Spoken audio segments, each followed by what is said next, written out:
আচ্ছা, তোমাদের সকালে ক্লাস হয়েছে আরো? জি স্যার, ওর দুটো হয়েছে এর আগে। দুটো হয়ে গেছে না? আগের ক্লাসটা শেষ হয়েছে তো না?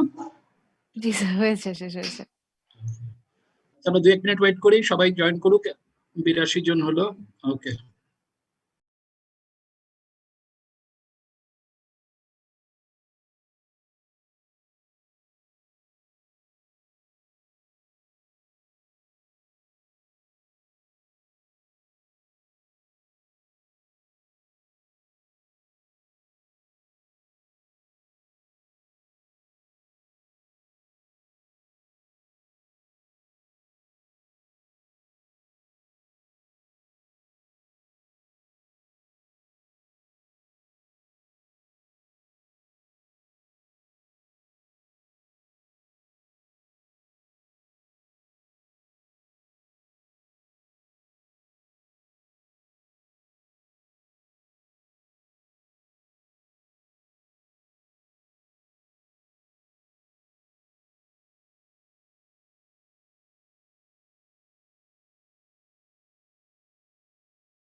স্যার, আপনি মনে হয় মিউটেড, কিছু শুনতে পাচ্ছি না আমরা। আচ্ছা, আবার শুরু করি। মনে হয় একটু ভুলে গেছে, মিউট অবস্থায় কথা বলা শুরু করে দিয়েছিলাম। আচ্ছা, আমার ক্লাসে স্বাগতম। Welcome to my class. আমার কোর্স নাম্বার হচ্ছে C315। এই কোর্সটার নাম হচ্ছে ডিজাইন অফ কংক্রিট স্ট্রাকচারস 1। 1 মানেই হচ্ছে বোঝাই যাচ্ছে পরে একটা 2 আসবে, সেটা লেভেল 3 টার্ম 2 তে একটা 317 কোর্স আছে, এটা পার্ট 2 টা যেটা। আমার নাম হচ্ছে তাহসিন রেজা হোসেন। আমি এই কোর্সটা বি সেকশনে নেওয়ার কথা, কিন্তু এখন আমরা প্রথমে আমি সব ক্লাসে নিচ্ছি।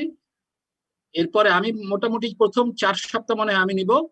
এরপরে ডক্টর সৈয়দ ইশতিয়াক আহমেদ নেবেন আরো 4 সপ্তাহ। আর সবার শেষে শফিল বারী স্যার আরো 4 সপ্তাহ নেবেন আশা করা হচ্ছে। এখানে আমার রুম নাম্বার, ইমেল অ্যাড্রেস দেওয়া আছে। ইমেল অ্যাড্রেসটা তোমরা একটু খেয়াল রাখো, কারণ কন্ট্যাক্ট করতে হলে আমাকে ইমেইলেই করতে হবে, অথবা আমাদের একটা টিম ফর্ম করা হয়েছে, সেখানেও আমাকে কন্ট্যাক্ট করতে পারবা। আমাদের ক্লাসের মেটেরিয়াল আমি সব ওখানে টিমে আপলোড করে দেব। আর এছাড়া আমাদের এই ক্লাসের ভিডিওটা রেকর্ড হচ্ছে, ভিডিওটাও আমি ওখানে আপলোড করে দেবো। প্রথমে একটু বুঝে নিই, আমরা যে ডিজাইন কোর্স করছি এটার মানেটা কি। ডিজাইন মানে, এটা ডিকশনারি থেকে নেওয়া। ডিজাইন মানে হচ্ছে to plan and make decisions about something that is being built or created. এখানে তোমরা কিন্তু কংক্রিটের মিক্স ডিজাইন আগেই করে ফেলছো, মিক্স ডিজাইন সেকেন্ড ইয়ারে একটা পড়ছো। হ্যাঁ, তো থার্ড ইয়ারে এখন তোমরা যেটা পড়বো আমরা, সেটা হচ্ছে স্ট্রাকচারাল ডিজাইন। অর্থাৎ এখানে স্ট্রাকচারের আমরা সাইজ এবং শেপ, যেটা বিম এবং কলামের কিরকম সাইজ আসতে পারে ডিপেন্ডিং অন লোড, সেগুলো আমরা এখানে ডিজাইন করা শিখবো। এবং একই সঙ্গে আমরা এর ভিতরে রিইনফোর্সমেন্টের পরিমাণ কিরকম লাগবে সেটাই আমরা ডিজাইন করতে যাচ্ছি। সুতরাং এখানে ডিজাইন বলতে স্ট্রাকচারাল ডিজাইন বোঝানো হচ্ছে। তো জেনারেলি এটাই আমাদের প্রথম আমাদের বুঝতে হবে যে ডিজাইনটা কি। আচ্ছা, সিলেবাসটা একটু বলে যাই, সিলেবাসের কোন অংশকে পড়াবে সেটা একটু বলি। এখন সিলেবাসের পাশে নিউ লেখা আছে, এই নিউটা আমি অনেকদিন যাবত লিখছি, কিন্তু আসলে সত্যি কথা হচ্ছে আমাদের সিলেবাসে মেজর চেঞ্জ তো হয়ে গেছে অনেকদিন আগেই, তারপরেও টুকটাক চেঞ্জ হচ্ছে। যেমন নিচে সিলেবাসটা আমি একটু আগেই পেস্ট করছি, এটা জাস্ট অল্প কয়েকদিন আগেই পাস হয়েছে আমাদের একাডেমিক কাউন্সিলে। তো সিলেবাসে রিসেন্টলি আসলে খুব চেঞ্জ হয় নাই, কথায় একটু চেঞ্জ আছে। তো আমি আইটেমগুলো একটু বলে যাই এবং আমি কোনটা পড়াবো, অন্য স্যাররা কোনটা পড়াবে এটা একটু পয়েন্ট আউট করি, ঠিক আছে? আচ্ছা, আমাকে ঠিকমতো শোনা যাচ্ছে তো না? জি স্যার, যাচ্ছে, সমস্যা নেই। আচ্ছা, ঠিক আছে, ঠিক আছে। এখন যেটা হবে, তোমাদের যদি কোথাও মানে তোমরা যদি কিছু বলতে চাও তোমরা বলবা, অথবা হাতও তুলতে পারো, আদারওয়াইজ মাইক্রোফোনটা সবাই অফ রাখো। আচ্ছা, প্রথমে দেখি আমরা সিলেবাসের প্রথম অংশটা হচ্ছে fundamental behaviour of reinforced concrete. যে আমরা রিইনফোর্সড কংক্রিটটা এটার মেকানিক্সটা বোঝার চেষ্টা করবো এবং কিভাবে এটার বিহেভিয়ার সেটা বোঝার চেষ্টা করবো। আসলে নতুন সিলেবাসে যদি নিচে খেয়াল করে, এর সাথে একটু লোডস অন স্ট্রাকচারটাকেও স্পেসিফিক ভাবে বলে দেওয়া আছে। সুতরাং এটা আসলে আমাদের বইয়ের চ্যাপ্টার 1, হ্যাঁ, behaviour chapter 1 and chapter 3 basically. এর সাথে আমরা একটু লোডটা সম্পর্ক আলাপ করবো। সেকেন্ড পয়েন্টটা হচ্ছে introduction to strength design and alternate design methods. এটাও বেসিক্যালি চ্যাপ্টার 1 থেকেই শুরু হবে, বাট এটা একটা মেজর টপিক। এরপরে আমার জন্য যেটা সবচেয়ে বড় পার্ট সেটা হচ্ছে ফ্লেক্সুরাল ডিজাইন অফ বিমস।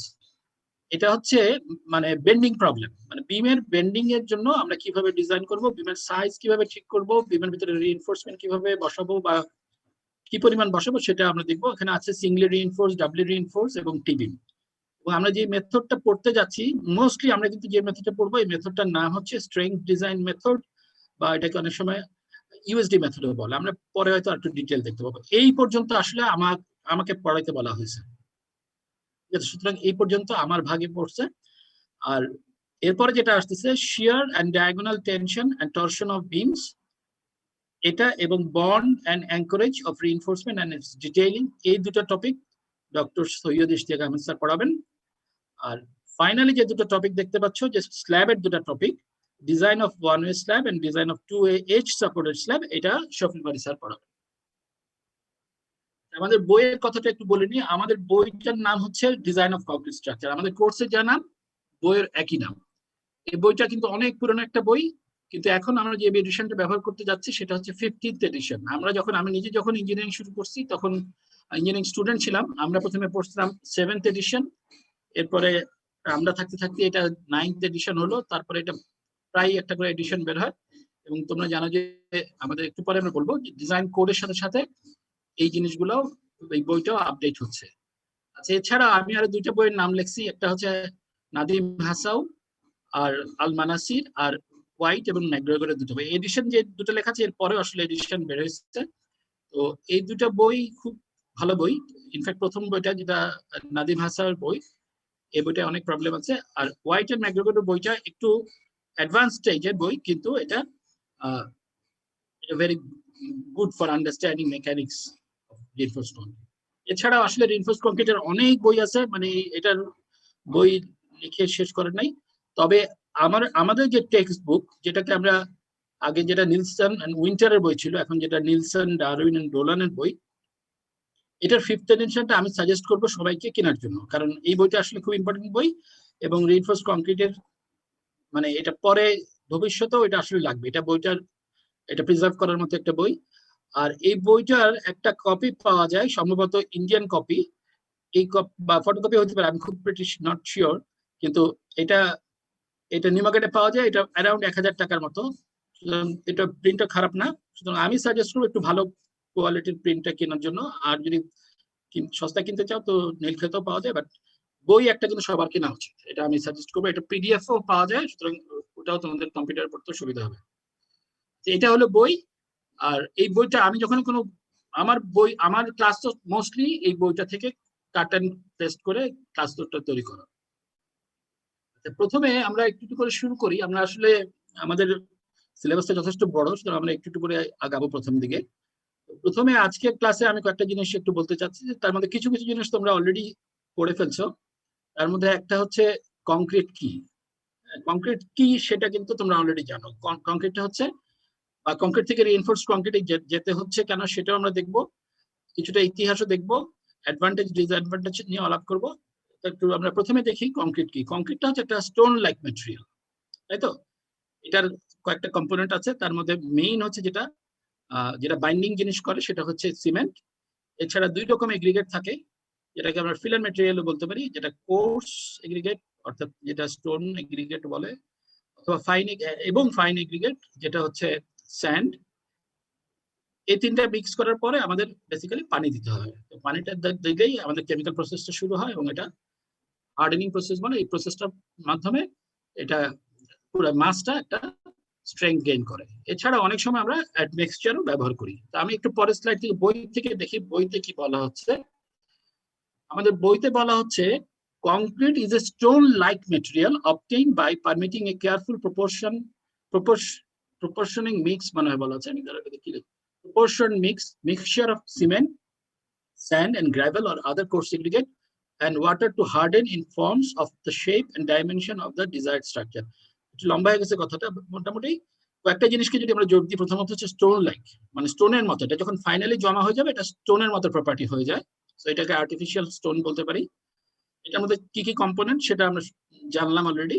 পানি দিতে হয় সেটাও জানলাম। আর আরেকটা যেটা ইম্পর্টেন্ট সেটা হচ্ছে এটা একটা ফর্মওয়ার্কের মধ্যে দিতে হয় এবং এটা একটা সময়ের সাথে সাথে শুধু আসলে ফর্মওয়ার্কে দিলে হয় না, ফর্মওয়ার্কে এটাকে কম্প্যাকশনও করতে হয়। তোমরা অলরেডি জানো কম্প্যাকশন করতে হয় এবং তারপর এটাকে রেখে দিতে হয়। এটা একটা সময়ের মাধ্যমে এটা স্ট্রেংথ গেইন করে এবং সেই পুরো সময়টাকে আমাকে কিউরিং করতে হয়। এই জিনিসগুলো তোমরা জানো। এখানে ছবিতে দেখানো হচ্ছে মেইন 4টা কম্পোনেন্ট। এছাড়া অনেক সময় আমরা এই পার্টিকুলার কোনো একটা কংক্রিটের কোনো প্রপার্টির জন্য আমরা কিছু কিছু জিনিস একটু চেঞ্জ করি। যেমন আমরা কোনো স্পেশাল টাইপের সিমেন্ট ইউজ করতে পারি, আমরা স্পেশাল এগ্রিগেট ইউজ করতে পারি, কোনো সময় আমরা লাইট ওয়েট এগ্রিগেট ইউজ করতে পারি, কোনো সময় হেভি ওয়েট এগ্রিগেট ইউজ করতে পারি। এছাড়া অ্যাডমিক্সচারও অনেক রকম পাওয়া যায়। যদি আমরা প্লাস্টিসাইজার ইউজ করি আমরা তাড়াতাড়ি স্ট্রেংথ পেতে পারি বা স্ট্রেংথ বাড়াতে পারি।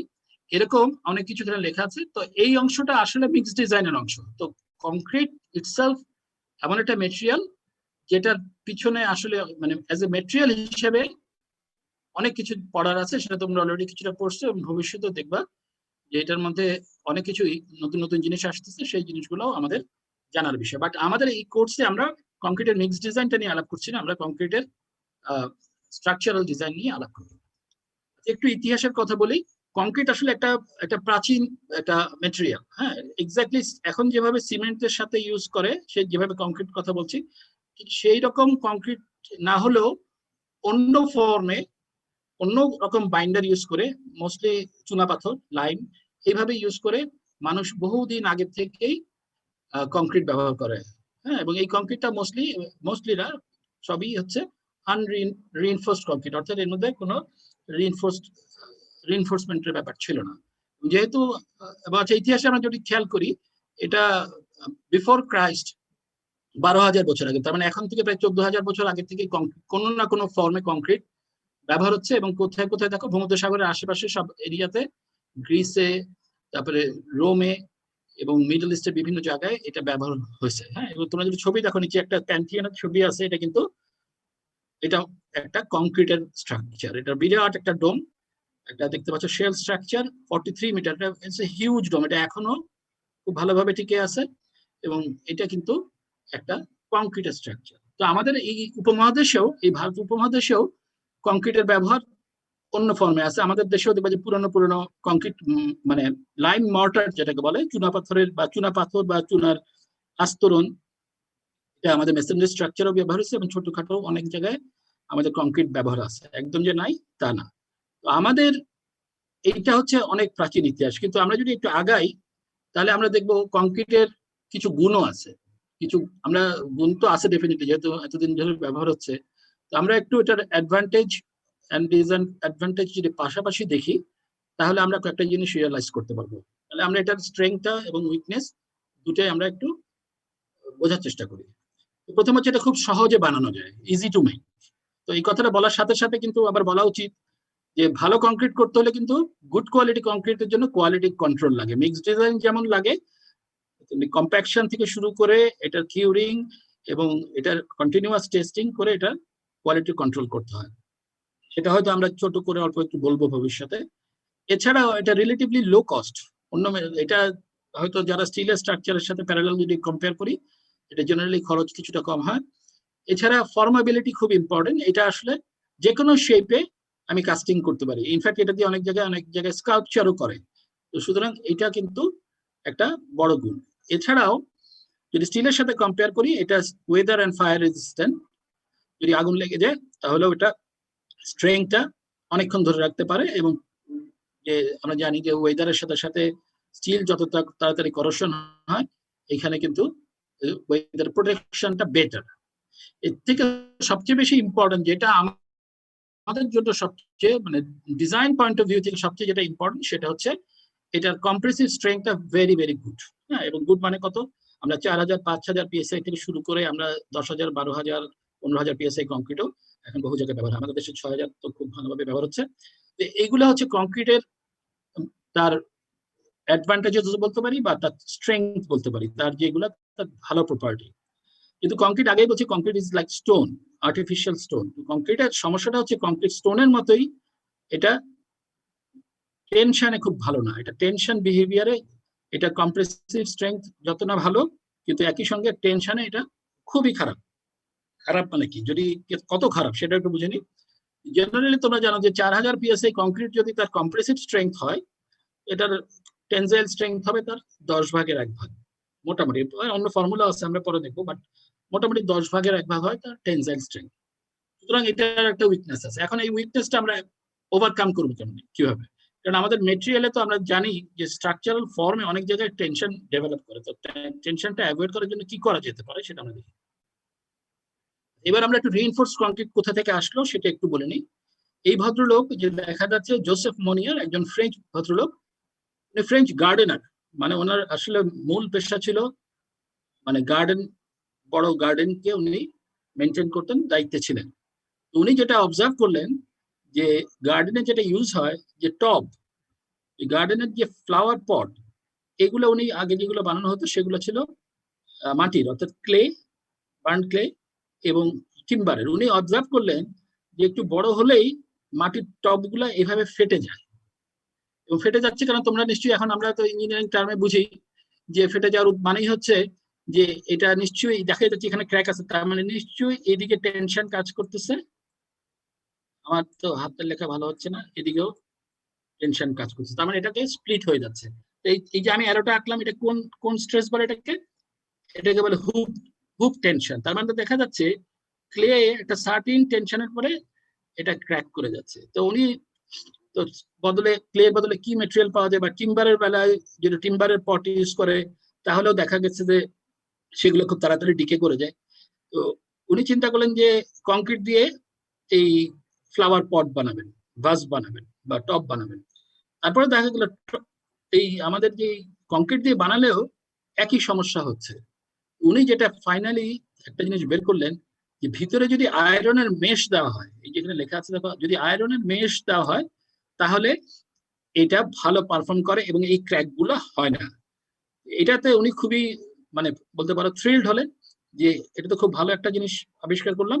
তারপরে উনি এটাকে বিভিন্ন ফর্মে, এই প্রথমে বড় বড় আরো একটু বড় স্ট্রাকচারের দিকে, মানে টপ তো আর কোনো স্ট্রাকচার না, কিন্তু উনি এরপরে পাইপ বানালেন, বেসিন বানালেন, বিল্ডিং এ কিছু কিছু ব্যবহার করা শুরু করলেন। ফাইনালি উনি 1875 সালে ফ্রান্সে এই ব্রিজটা বানালেন। এই যে এইখানে যে ব্রিজটা দেখতে পাচ্ছ, এই ব্রিজটা উনি বানালেন। এবং ব্রিজটা এখান থেকে দেখা যাচ্ছে এটা একটা রিইনফোর্স কংক্রিটের, প্রথম রিইনফোর্স কংক্রিটের ব্রিজ। এবং এটা কিন্তু যেহেতু উনি ছাড়াও আরো অনেকেই এই ফিল্ডে কাজ করছেন, কিন্তু ওনার এই কাজগুলো এবং খুব প্রমিনেন্ট কাজ করছেন এবং এগুলো প্যাটেন্টও করছেন। প্যাটেন্ট করাটা খুব ইম্পর্টেন্ট, যেহেতু প্যাটেন্ট করছেন সুতরাং এইগুলো এখন ওনার আবিষ্কৃত হিসেবে এই জিনিসগুলো চিন্তা করা হয়। এবং এরপরে যেটা হয়েছে, আমাদের এই রিইনফোর্সমেন্টেরও প্রপার্টি অনেক ইমপ্রুভ করছে, রড আসছে, রডের প্রপার্টি ইমপ্রুভ করছে, এগুলো সব প্যারালালি আসছে এবং একই সঙ্গে কংক্রিট স্টিল দুটো ইমপ্রুভ করে এই জিনিসটা আসছে। তাহলে আমরা প্রথমেই দেখতে পাচ্ছি টেনশনটাকে উনি ওভারকাম করার জন্য একটা লোহা আয়রন মেশ ব্যবহার করছেন। এটাই আমরা দেখতে পাচ্ছি একটা বেনিফিশিয়াল একটা স্ট্রাকচারাল সিস্টেমে আমরা পৌঁছাতে পারছি। আমি একটু ক্লিয়ার করে নিই।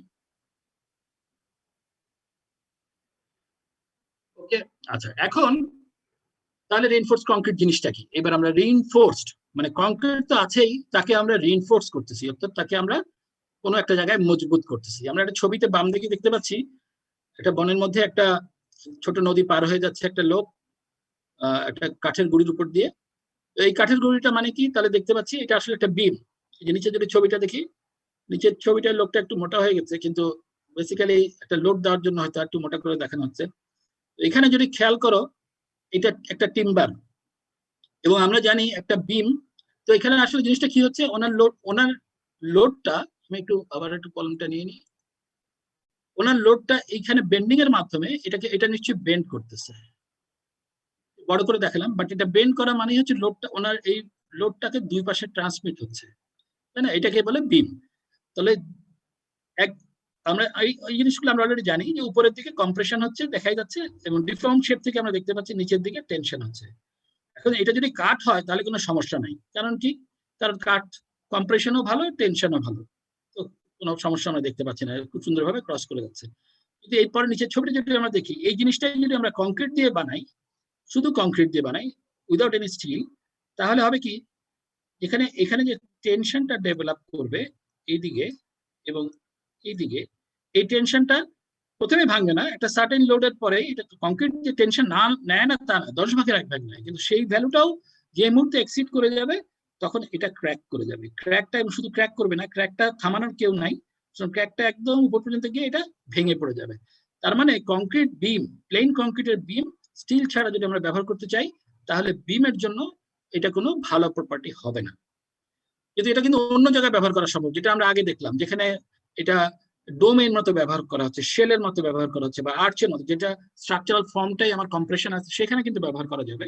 কিন্তু যেখানে বেন্ডিং মেম্বার, যেটার এক সাইডে টেনশন আর এক সাইডে কম্প্রেশন, সেখানে এটা ভালো হবে না। এখানে ছবিতে দেখানো হচ্ছে যে উপরের দিকে কম্প্রেশন হচ্ছে, নিচের দিকে টেনশন হচ্ছে।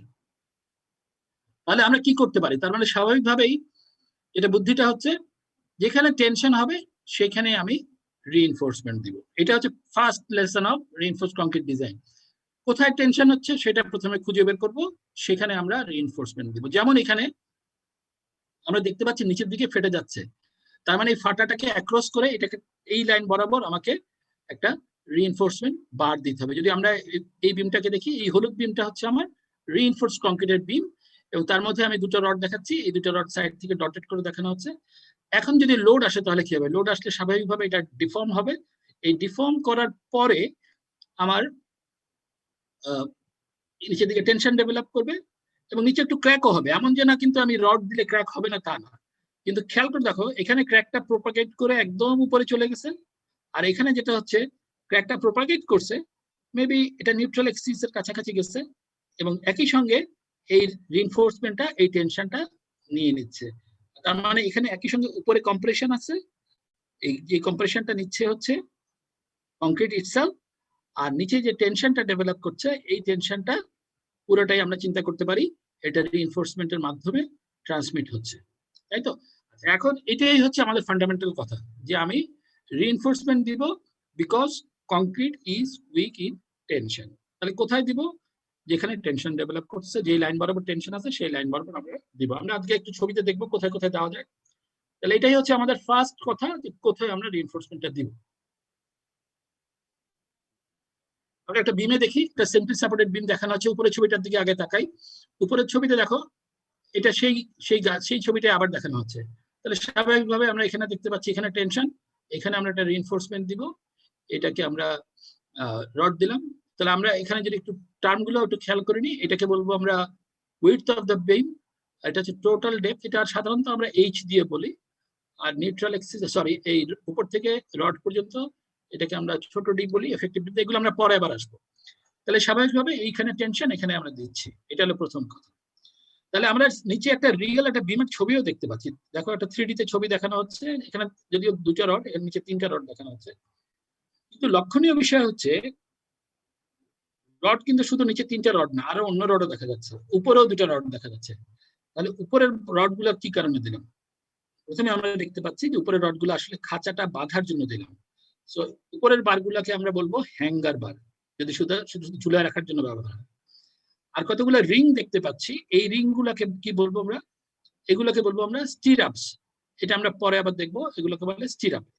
এখানে খেয়াল করো, এই বিমে এই যে আমি যে টেনশনের জন্য রডটা দিচ্ছি, এখানে শুধুমাত্র আসলে এরকম টেনশন হয় না, আরেকটা টেনশন হয় যেটাকে আমরা শিয়ারও বলতে পারি, বা শিয়ারটাকে আমরা যদি এটা পরবর্তীতে আমরা ডিটেল দেখবো, এই শিয়ারটাকে আমরা ডায়াগোনাল টেনশন হিসাবে চিন্তা করতে পারি। অর্থাৎ এইদিকে টেনশনটা কিন্তু আসলে এই লাইন বরাবর ঘুরে যায়, যেটাকে আমরা যদি প্রিন্সিপাল স্ট্রেস বলি, তাহলে এটা এদিকে ঘুরে যায়। এবং এই কারণে আমরা যদি রডটা ঘুরে দিতে পারতাম এভাবে, তাহলে আমাদের কোনো সমস্যা ছিল না, কিন্তু সেটা খুব কমপ্লিকেটেড হয়ে যাবে।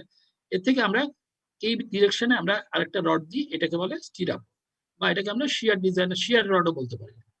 তাহলে এটা আমরা পরে দেখবো আরো ডিটেল, কিন্তু প্রথমে আমরা শিয়ারের রডে যাওয়ার আগে আমরা ফ্লেক্সারের জন্য, বেন্ডিং এর জন্য যে রডটা আসতেছে সেটা টেনশনটা কোথায় এবং সেই রডটার জন্য আমরা রিইনফোর্সমেন্টটা কিভাবে দিব সেটা একটু বোঝার চেষ্টা করি। তাহলে সেই রডটা হচ্ছে এই নিচে 3টা রড। স্যার ঘুরায় দেওয়ার ব্যাপারটা না বুঝলাম না, বললেন আচ্ছা, যে এখানে আমরা আপাতত জিনিসটাকে সিম্পল রাখি, যে আমরা তো আসলে এখানে শুধুমাত্র ফ্লেক্সারাল টেনজাইল স্ট্রেসের কথা বলছি, কিন্তু আসলে শুধুমাত্র ফ্লেক্সারাল স্ট্রেস না, এটার ভিতর দিয়ে তো শিয়ারও ট্রান্সমিট করছে। এটা শিয়ার ডায়াগ্রামও তো আমি আঁকতে পারি। তো শিয়ার যখন আমরা চিন্তা করি, শিয়ার থেকেও কিন্তু একটা টেনশন ডেভেলপ করতে পারে, সেই টেনশনটাকে বলে ডায়াগোনাল টেনশন। সেই ডায়াগোনাল টেনশনটার জন্য আসলে আমরা যখন বলতেছি এখানে টেনশন ডেভেলপ করবে, আসলে কিন্তু শুধু এদিকে না, এই টেনশনটা এই ডিরেকশনও, এই সাপোর্টের কাছে এসে, সাপোর্টের কাছে শিয়ার বেশি, এখানে আমার এরকম একটা টেনশন ডেভেলপ করে। এই জিনিসটা আমরা আমাদের ওই যে যখন আমরা ডায়াগোনাল টেনশন চ্যাপ্টারটা পড়বো, তখন আমরা জিনিসটা আরো ভালো করে বুঝতে পারবো। কারণ আমরা তো যখন আমরা মানে স্ট্রেসের কথা বলতেছি, আমরা একটা ভার্টিক্যাল সেকশন নিচ্ছি দেখেই আমরা টেনশন গুলো এভাবে দেখতে পাচ্ছি। আমি যদি ভার্টিক্যাল না নিয়ে যদি আমি ডায়াগোনাল একটা সেকশন নিতাম, তাহলে দেখতাম যে টেনশনটা সবসময় যে আমার এই রডের দিকে আছে তা না, এটা সাপোর্টের কাছে এটা অন্যদিকে ঘুরে যাচ্ছে।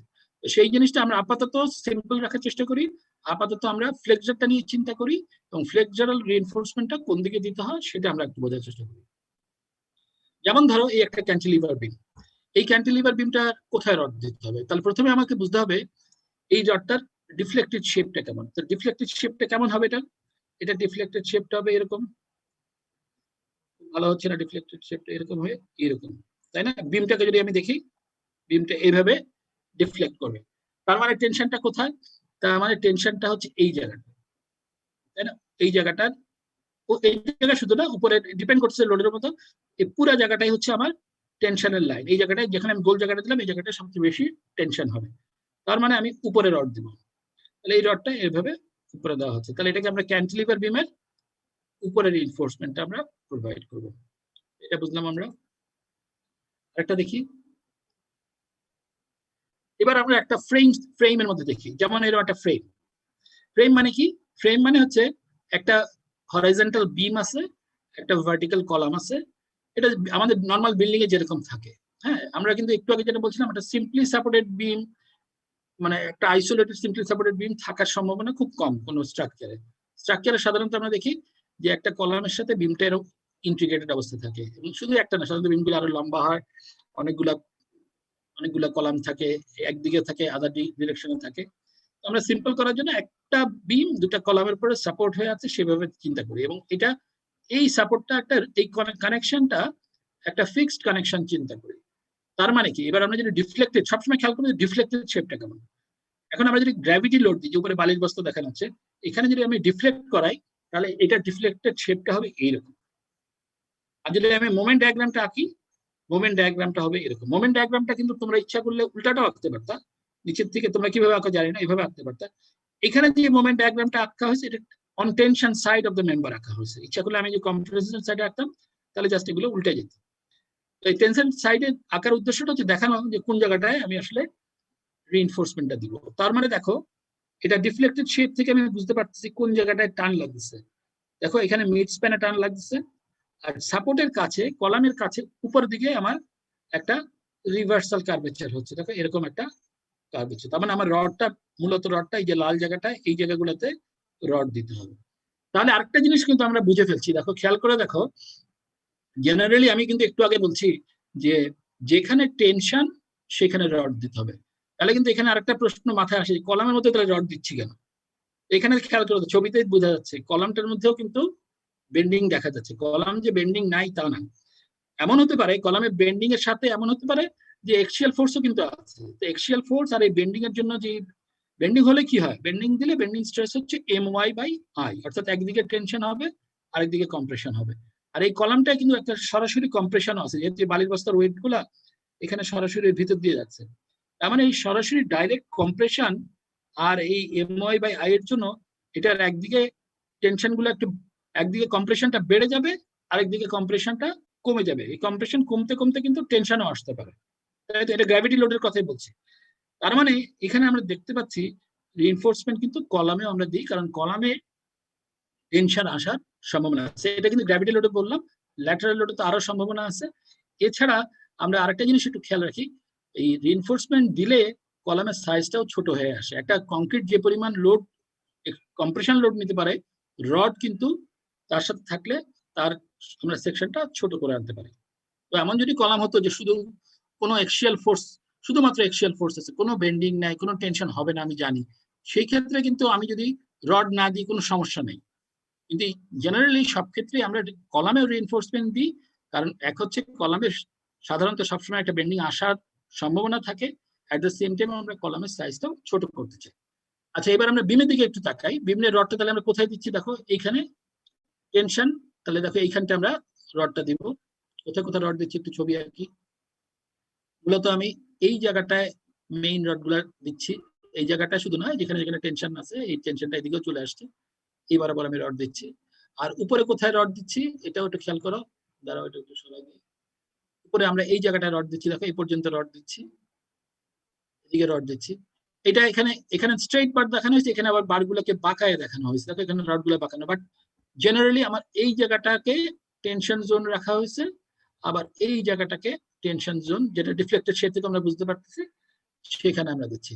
এছাড়া আমাদের যে হ্যাঙ্গার বারগুলো দেখা যাচ্ছে, এগুলোকে আমরা ওই যে স্টিরাপ গুলোকে বাঁধার জন্য হ্যাঙ্গার বার দিচ্ছি, ঠিক আছে।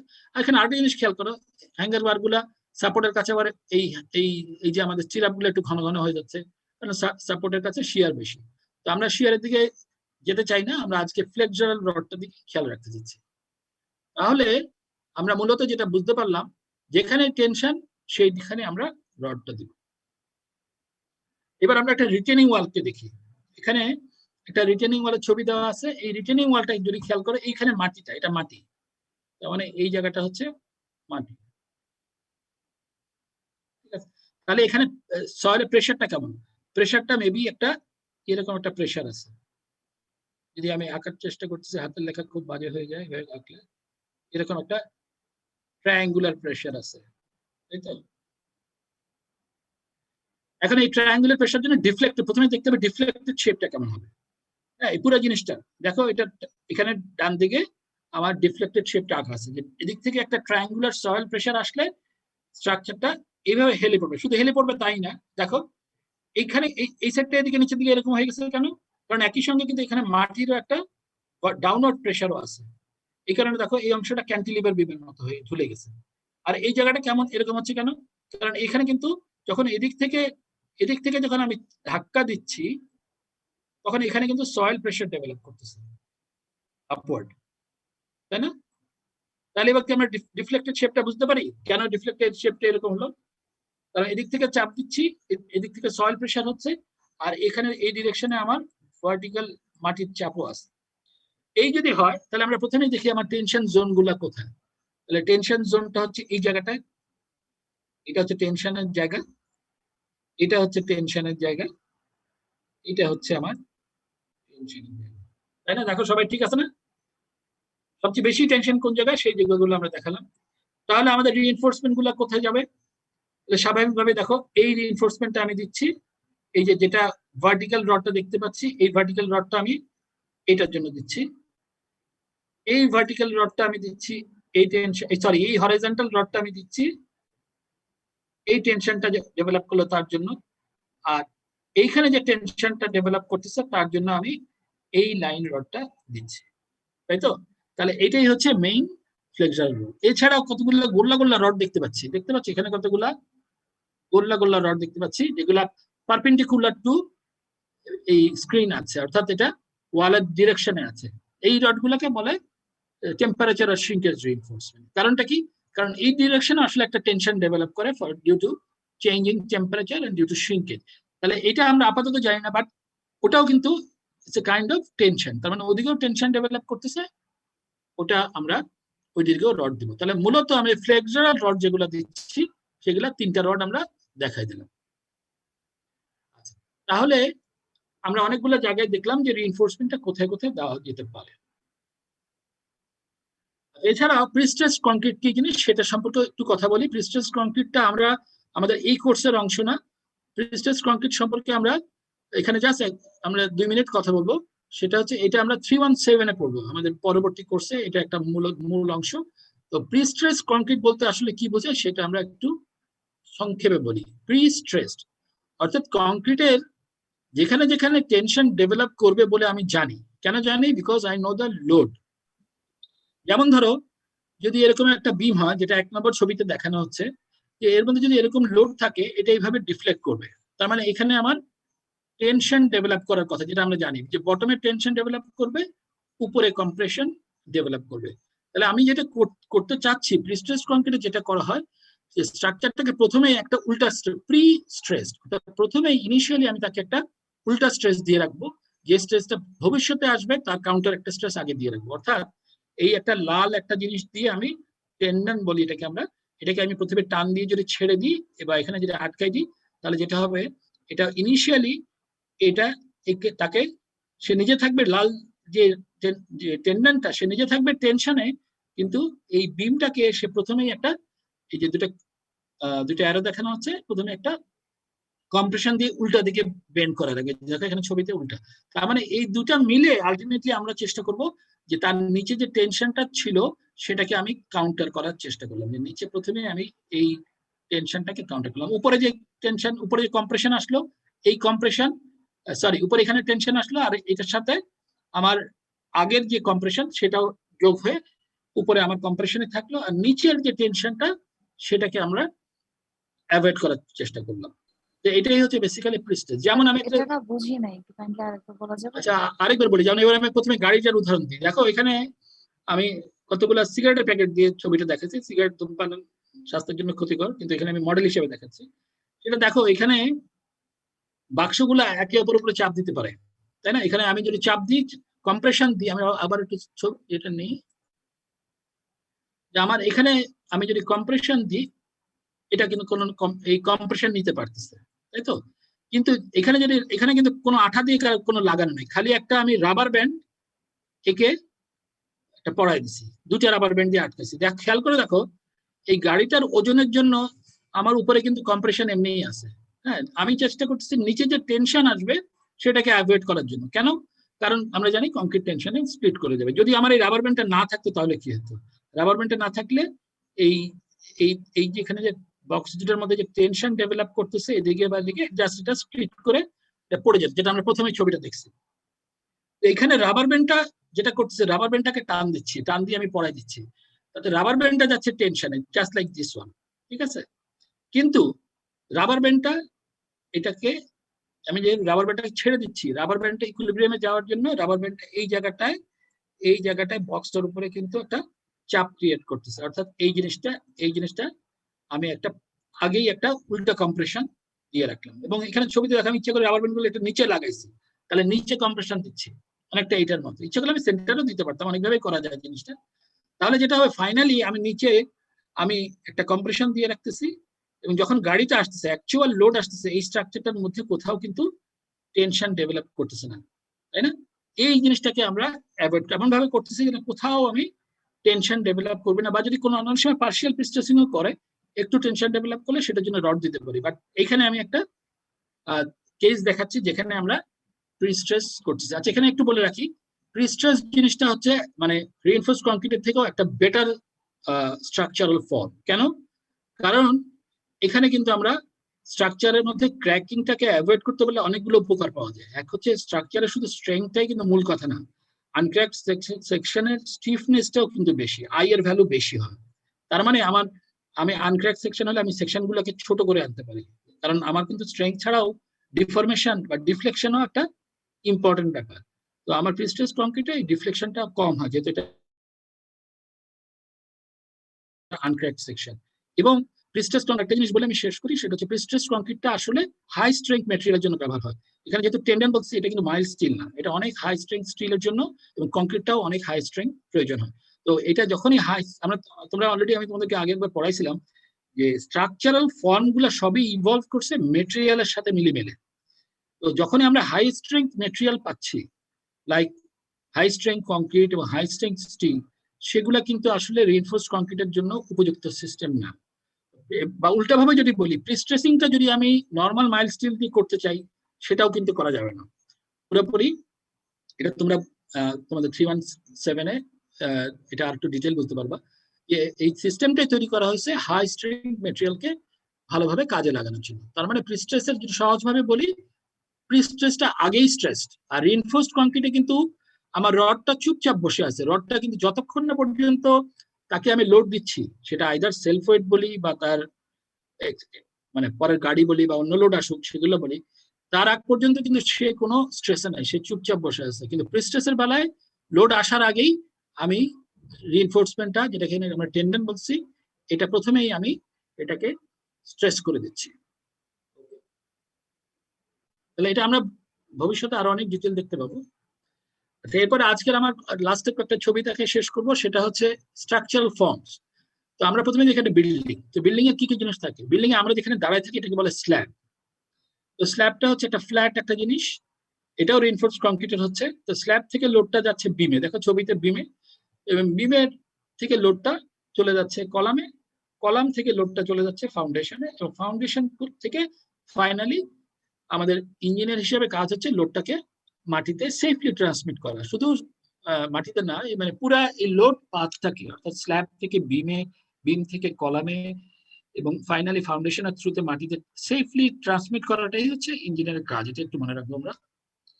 এখানে দেখি আমরা অনেক রকম সিস্টেম হতে পারে। একটা ছবিতে দেখো ওয়ান ওয়ে সিস্টেম, মানে দেখো ছবিতে বাম দিকের নিচে ছবিটা দেখলে হয়তো বুঝতে পারবো। দেখো বিম গুলো এক ডিরেকশনে আছে, এটাকে বলে ওয়ান ওয়ে স্ল্যাব সিস্টেম, অর্থাৎ স্ল্যাব গুলো একদিকের লোড। এটা ডিফ্লেক্টেড শেপটা দেখলে আমরা বুঝবো স্ল্যাব গুলো সব সিলিন্ড্রিক্যাল হবে, তাই না? এইভাবে এদিকে স্যাগিং হবে, একদিকে বেন্ড করবে, একদিকে বেন্ড করবে, একদিকে বেন্ড করবে। এর উল্টাটা হচ্ছে টু ওয়ে স্ল্যাব, এদিকে দুই দিকে বিম আছে। দেখো এখানে স্ল্যাবটা ডিফর্ম করবে লাইক এ ডিশ, মানে দুই দিকেই তার কার্ভেচার আছে। তাহলে আমার যদি খেয়াল করি এই ওয়ান ওয়ে স্ল্যাবে, বা এখানে ছবিতে দেখো ওয়ান ওয়ে স্ল্যাবে, তাহলে মেইন যে বেন্ডিংটা, এটা একটু বুঝে নি, মেইন বেন্ডিংটা আমার হচ্ছে এই ডিরেকশনে, তাই না? তাহলে আমাদের মেইন রডটা হবে এই লাল যেটা দিলাম, মেইন রডটা বটমে থাকবে, মিড স্প্যানে এইসব জায়গায় থাকবে, নিচের দিকে। আর এখানে যে বিমের উপরে যেটা, সেখানে এটা উপরের দিকে চলে যাবে, কিন্তু ডিরেকশনটা একই থাকবে। এগুলো আমরা আরো একটু ডিটেল দেখবো। তাহলে আমরা এখানেও একটু বুঝে ফেললাম। আর এখানে কোথায় রড থাকবে? এখানে যদি আমরা দিই বটমে, আমাদের এখানে রড থাকবে, এইদিকেও রড দিতে হবে, এইদিকেও রড দিতে হবে বটমে। আর উপরে রড দিতে হবে কোথায়? উপরে এই জায়গাটায় স্ল্যাবে উপরে রড চলে যাবে, এখানে আমার উপরে রড চলে যাবে, এদিকে উপরে রড চলে যাবে, তাই না? সো ডিপেন্ডিং অন বেন্ডিং, আমি ডিফর্ম শেপে আমি বুঝতে পারবো আমি কোথায় রডটা দিতে পারবো। আমরা আরো কিছু ছবি দেখি। এটা একটা ওয়ান ওয়ে জয়েস সিস্টেম, এটা আমাদের দেশে খুব বেশি ব্যবহার হয় না, বাট এটা আমেরিকান সব বইতে এই ছবিগুলো আছে। তো এটা জাস্ট একদিকে, মানে বিম গুলো, এই স্ল্যাব গুলো এরকম ওয়ান ওয়ে সিস্টেম। জয়েস্ট মানেও কিন্তু বিম, বিমের অনেক নাম আছে, বিম, গার্ডার, জয়েস্ট, এরকম অনেকগুলো, লিন্টেল ইজ অলসো বিম। তাহলে এরকম হতে পারে, এখানে বিমটা এরকম একটা চ্যাপ্টা, একটা ফ্ল্যাট বিম থাকে, কলামের উপরে লোডটা নিয়ে যায়। আচ্ছা, এখানে দেখো সবসময় যে বিম থাকতে হবে তা না, এরকম স্ট্রাকচারও হতে পারে। এগুলোকে বলে ফ্ল্যাট প্লেট। হ্যাঁ, এগুলো আমরা পড়বো এক এক করে। তো ফ্ল্যাট প্লেটে দেখো এখানেও কিন্তু স্ল্যাবটা এদিকেও বেন্ড করতেছে, আবার আদার ডিরেকশনও বেন্ড করতেছে, কিন্তু বেন্ড করে এখানে কোনো বিমে যাচ্ছে না, লোডগুলো সরাসরি কলামে যাচ্ছে। তার মানে যদি আমি জেনারেলি বলি, তাহলে আমার এই ডিরেকশনে নিচে মিড স্প্যানে আমার নিচে রড থাকবে, এদিকেও যেমন রড আছে, এদিকেও রড আছে, দুদিকে নিচে রড থাকবে। আর যেখানে আমার কলামের উপরে চলে যাচ্ছে, সেখানে আমার এটা রিভার্স কার্ভেচার হয়, যেটা লাইক একটু আগে যেরকম দেখালাম আমরা ফ্রেমে, উল্টো দিকে কার্ভেচার হচ্ছে নেগেটিভ মোমেন্ট বা ক্যান্টিলিভার বিমের মতো চিন্তা করতে পারি। এইখানে আমার উপর দিকে যাবে, আবার এখানে যখন আমার এই সাইডে যখন আমরা বিমের কলামের উপরে চলে আসছি, এখানে আমার উপর দিকে রড থাকবে। এটাই হচ্ছে আমার মূল বেন্ডিং এর রডটা এইদিকে থাকবে। এছাড়া আরো অন্য রড আছে, সেগুলো আমরা পরে দেখবো। কিন্তু মূলত আমাদের এই দুটো রড যেটা আঁকলাম, এই দুটো হচ্ছে টপ রড আঁকলাম, আর এই দুটো রড আমি আঁকলাম বটমে। তো এটা আমরা মোটামুটি আপাতত হয়তো কিছুটা বুঝলাম। আচ্ছা, অনেক সময় আমরা এরকমও দেখছি, এটা আমাদের পলাশীর বাজারে যে বিল্ডিংটা আছে সেখানে এরকম আছে, এটাকে বলে ফ্ল্যাট স্ল্যাব।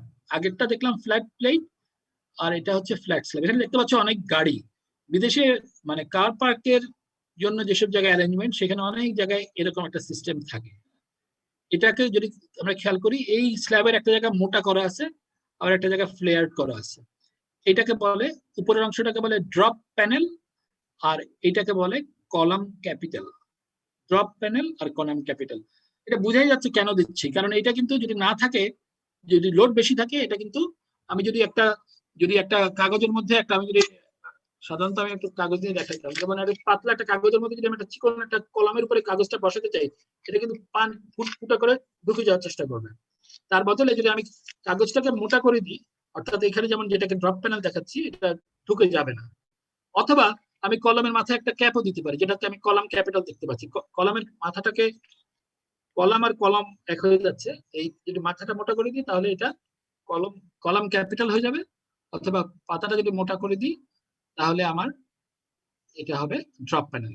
মূলত এটা হচ্ছে যে এটা ফুটা করে যাতে ঢুকে না যায়, সেই জিনিসটাকে অ্যাভয়েড করার জন্য এই জিনিসটা করা হচ্ছে।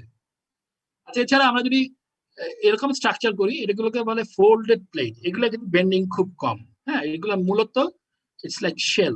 দেখো এগুলো কিন্তু অনেক থিন। আমাদের বুয়েটেও কতগুলো ওয়ার্কশপ এরকম ছাদ আছে, এগুলো বড় বড় স্প্যান এভাবে করা যায়। তবে খেয়াল করতে হচ্ছে, এটা কিন্তু ছাদ হিসেবে ব্যবহার করা যায়, এটার উপরে অন্য মানে ফ্লোর হিসেবে ইউজ করা এটা সম্ভব না। এগুলো অনেক বড় স্প্যানে করা সম্ভব। এছাড়া এরকম আমার সিলিন্ড্রিক্যাল রুফও হয়, এগুলো মোস্টলি শেল স্ট্রাকচার, এগুলো থিনার হবে, এগুলোতে বেন্ডিং কম। এখানে একটা সিলিন্ড্রিক্যাল শেপ দেখানো হচ্ছে। আমরা জাস্ট কতগুলো ছবি দেখে শেষ করে দিব। ওখানে একটা ব্রিজের ছবি দেখতে পাচ্ছি। এটাকে, এই জাতীয় ব্রিজকে কি বলে? এটাকে বলে কেবল স্টেইড ব্রিজ, তাই তো? এটা কিন্তু সাসপেনশন ব্রিজ না। সাসপেনশন ব্রিজে একটা এরকম কেবল থাকে। আচ্ছা, এখানে দেখো এগুলো বড় স্প্যান। এখানে লোডটা কিভাবে যাচ্ছে সেটা কি আমরা বুঝতে পারছি? এখানে যদি আমরা খেয়াল করি, এই কেবল গুলা টেনশনে আছে, এগুলো ধরে রাখছে টেনশনে, তাই না? দুদিক থেকে টেনশনে আছে সবগুলো কেবল। তাহলে আমার এই ইয়েটা কিসে আছে? এগুলোকে বলে পাইলন। এই পাইলনটা আছে আমার এই নিচের দিকে চাপ দিচ্ছে পাইলনটা, তাই না? একটা কম্প্রেশনে আছে। তাহলে এটা করাতে যেটা সুবিধা হচ্ছে, আমার এই যে আমার ব্রিজের যে ডেকটা, এটাকে আমরা অনেক চিকন করে ফেলতে পারতেছি এবং অনেক বড় একটা স্প্যান আমরা পার হয়ে যেতে পারছি এই সিস্টেমের মাধ্যমে। তো এটা মূলত সবকিছুই হচ্ছে একটা স্ট্রাকচারাল ফর্ম। তো আমাদের এখানে স্ট্রাকচারাল ফর্মটা নিয়ে আমরা হয়তো খুব বেশি আলাপ করবো না, বাট দেখতে পারি এখানে একটা জিনিস খেয়াল করো, ব্রিজের ছোট ছোট স্প্যান, এগুলোকে বলে, দেখো এই যে ভায়াডাক্ট, ছোট ছোট স্প্যান। এটা মূল ব্রিজটা না, আমাদের পদ্মা ব্রিজও তাই, ছোট ছোট স্প্যান যেটাকে ভায়াডাক্ট বলে, সেটা দিয়ে আমরা মূল নদীর উপরে চলে আসতেছি। এবং মূল নদীতে এসে আমার একটা বড় স্প্যান রাখতে হয় নেভিগেশনাল চ্যানেলের জন্য। সেই জন্য আমরা বড় স্প্যানটাকে এই একটা সিস্টেম দিয়ে আমরা পার হয়ে যাচ্ছি। এরকম অনেক কিছু হতে পারে। এটা একটা বক্স সেকশন, সেটাও আমরা বেসিক্যালি বিম এন্ড কলাম। এরকম দেখো একটা আর্চ আছে, দেখো খুব নিট একটা সেকশন করেছে। স্ট্রাকচারালি বুঝাই যাচ্ছে লোডটা কোন দিকে যাচ্ছে, তোমরা নিশ্চয়ই বুঝে ফেলছো অনেকটা। লোডটা এই জিনিসগুলো এখানে কম্প্রেশনে আছে, এটা একটা আর্চের মতো কম্প্রেশনে আছে। আর এখানে যেহেতু সাপোর্ট পাচ্ছে, এই জন্য আমরা এটাকে অনেক উপরের ব্রিজটাকে চিকন করে আনতে পারতেছি। ওকে, আর একটা ফাইনালি আমরা যমুনা ব্রিজ দিয়ে শেষ করি। যমুনা ব্রিজের ছবি দেখো, যমুনা ব্রিজটা একটা বক্স সেকশন, কিন্তু এটাও একটা বেসিক্যালি বিম, তাই না? একটা বিম, এবং এদিকে কিন্তু প্রিস্ট্রেস দেওয়া আছে। এই যে ফুটা, কতগুলো ফুটা দেখতে পাচ্ছি, এগুলা প্রিস্ট্রেসিং এর জন্য। এটাকে বলে সেগমেন্টাল বক্স। এটার জন্য ঢাকা শহরে এখন যদি দেখো, যে মেট্রো রেলের কাজ হচ্ছে এরকম সেগমেন্টাল বক্স, উপর থেকে একটা লঞ্চিং গার্ডার থেকে ঝুলানো অবস্থায় এই প্রিস্ট্রেসিং টেন্ডেন গুলো টানা হচ্ছে। প্রিস্ট্রেসিং টেন্ডেন গুলো একটা মালা গাঁথার মতো। এটাকে ওই যে একটু আগে দেখালাম, টেন্ডেন গুলোকে টেনে ছেড়ে দিচ্ছি, তার মানে এটাকে বক্স গুলোকে আমি চাপ দিয়ে কম্প্রেশন রাখতেছি। যেখানে যেখানে ভবিষ্যতে টেনশন আসার কথা, যে এখানে নিচে যদি দেখো, এই নিচেও আছে, মাঝখানের দিকে আমরা নিচের দিকে দিব কিনা, এটা সাপোর্টের কাছে সিচুয়েশন। তো মূলত যেখানে যেখানে টেনশন আসবে সেখানে প্রিস্ট্রেসিং দিয়ে আমরা এই সিস্টেমটা আমরা ডেভেলপ করতে পারি। ওকে, তো আমার আমি মানে শেয়ারটা বন্ধ করে দিলাম, আবার একটু একটু অন করে শেষ করি।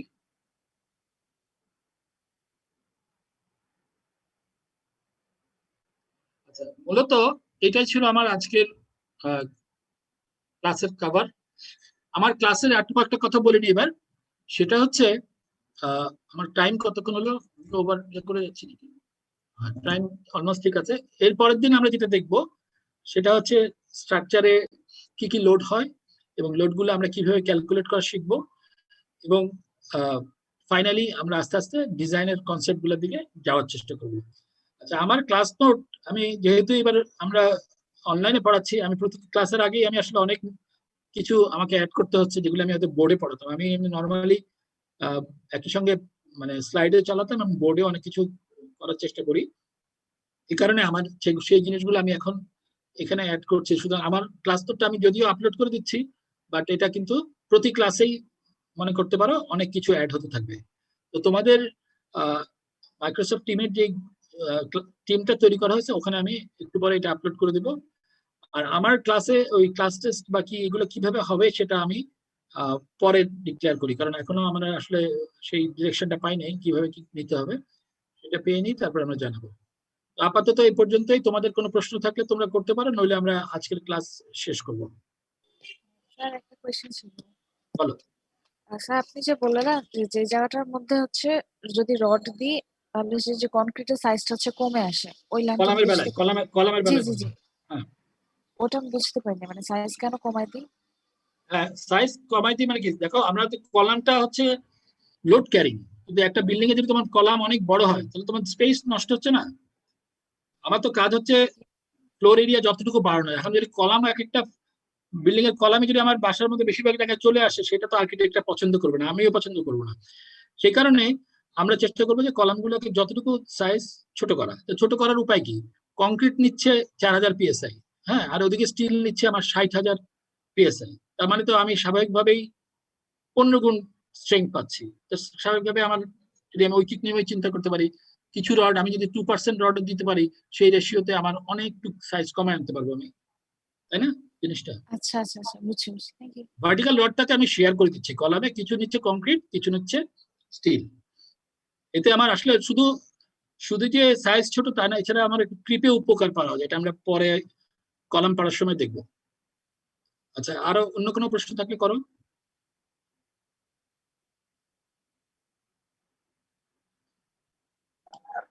স্যার প্রি-স্ট্রেসড কংক্রিটের কথা যেটা বললেন, ওখানে স্যার অনেকদিন ধরে যদি আমি প্রি-স্ট্রেসড অবস্থায় রাখি তো ওটার মধ্যে স্যার ফ্যাটিক চলে আসার কথা না? তুমি যেটা বলছো সেটাই মানে অ্যাবসলিউটলি তুমি অনেক গভীরভাবে জিনিসটা চিন্তা করছো। শুধু ফ্যাটিক না, এই রডটার মধ্যে একটা রিল্যাক্সেশনও আসবে যদি অনেকদিন রেখে দিই, কিন্তু ওগুলো সবসময় ডিজাইনের মধ্যে ধরে যে কতটুকু জিনিস লস হবে, কতটুকু প্রিস্ট্রেসিং লস হবে, বা কতটুকু স্ট্রেস রিলিজ হয়ে যাবে, এই জিনিসগুলো কিন্তু সবসময় ধরা হয়, হ্যাঁ, কনস্ট্রাকশন সিকোয়েন্সের মধ্যে। জি স্যার। আরো কিছু প্রশ্ন থাকলে করো।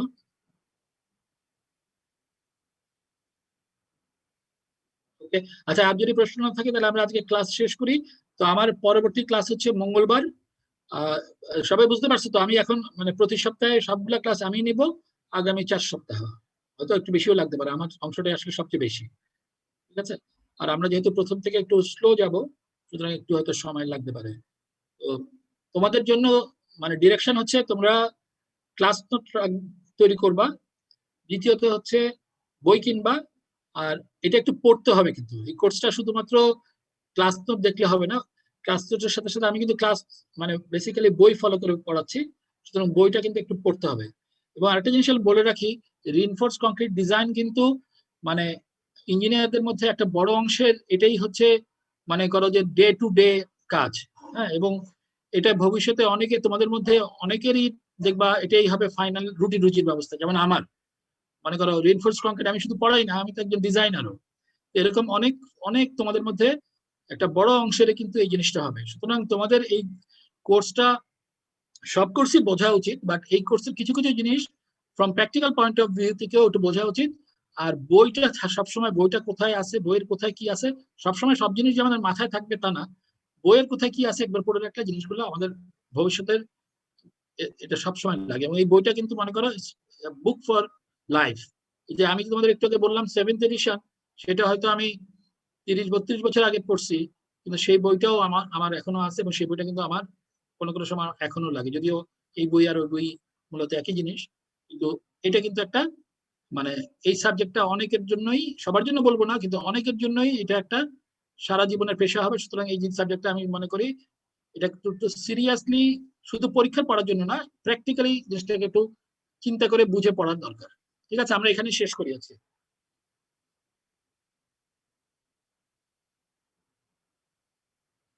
ওকে, তোমাদের ক্লাস নোট পেয়ে যাবা। আর দরকার হলে তোমাদের প্রশ্ন থাকলে টিমেও করতে পারো, আর আদারওয়াইজ আমাকে ইমেলেও কন্ট্যাক্ট করতে পারো। ওকে, শেষ করি।